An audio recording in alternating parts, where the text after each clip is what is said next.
The last time she was in custody, mugshot photos were in black and white. One woman has remained a fugitive for decades, and while she runs from the law, one family is hoping you can bring them closure and justice.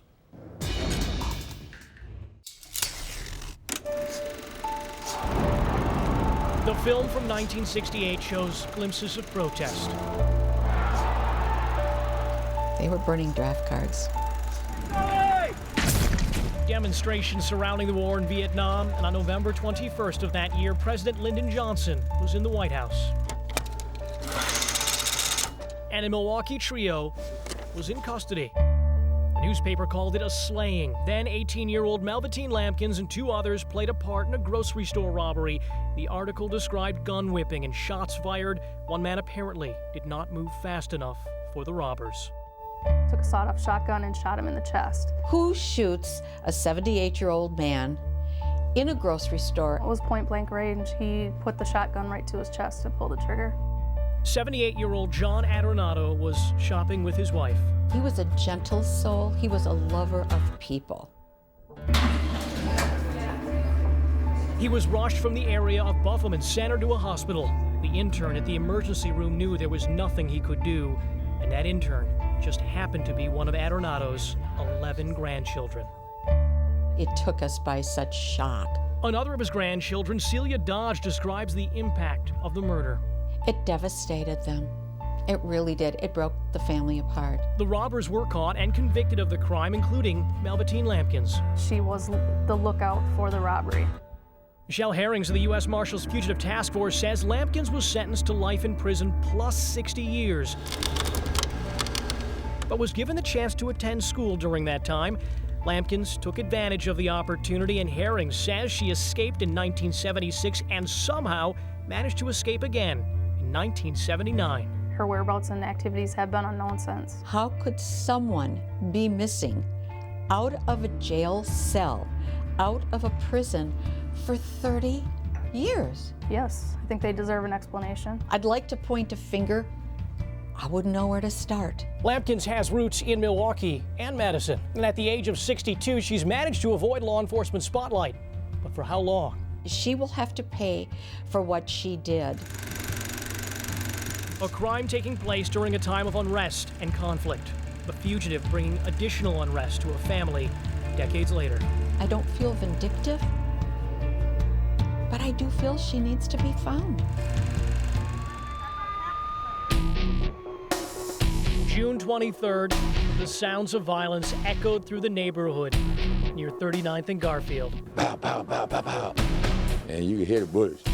We wound up shooting him twice in the back. Your heart just drops to the floor, and you know, it's unreal, it's unbelievable. When the shooting stopped, the accused gunman, 30-year-old Hayden Lowe, vanished from the crime scene as a family's pain began to surface. It's difficult for me to stand here and even talk to you at this point because it brings back everything. This woman asked we not show her face on camera. The worst day of my life. She's a relative Worst day of my life. of the murder victim, Brandon Bird. A good father, a good uncle, a good son, a good cousin. Just walk over in broad daylight.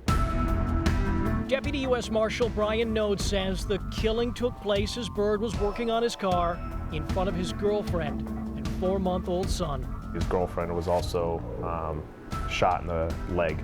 She's doing fine. Are we lucky we're not talking about a double homicide? Lucky, yeah, sure.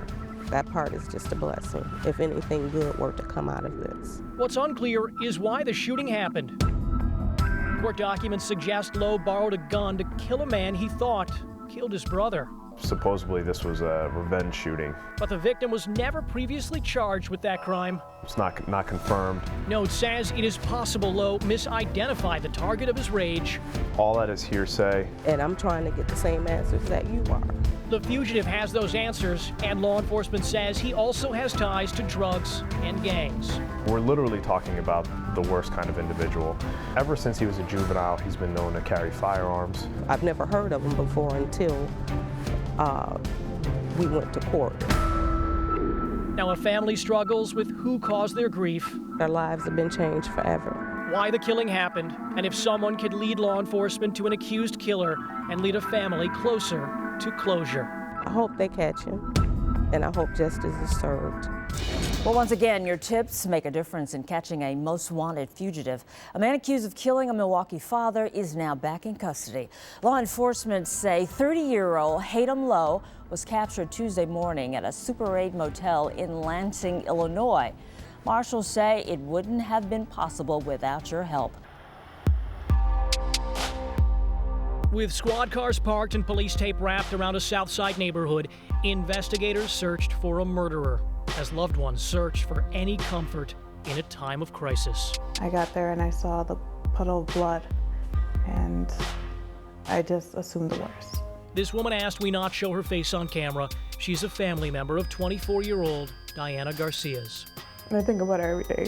Garcia was married to 29-year-old Jose Luis Descua Betos. They began raising a son together, but their relationship became strained. The bickering, the fighting, the controlling.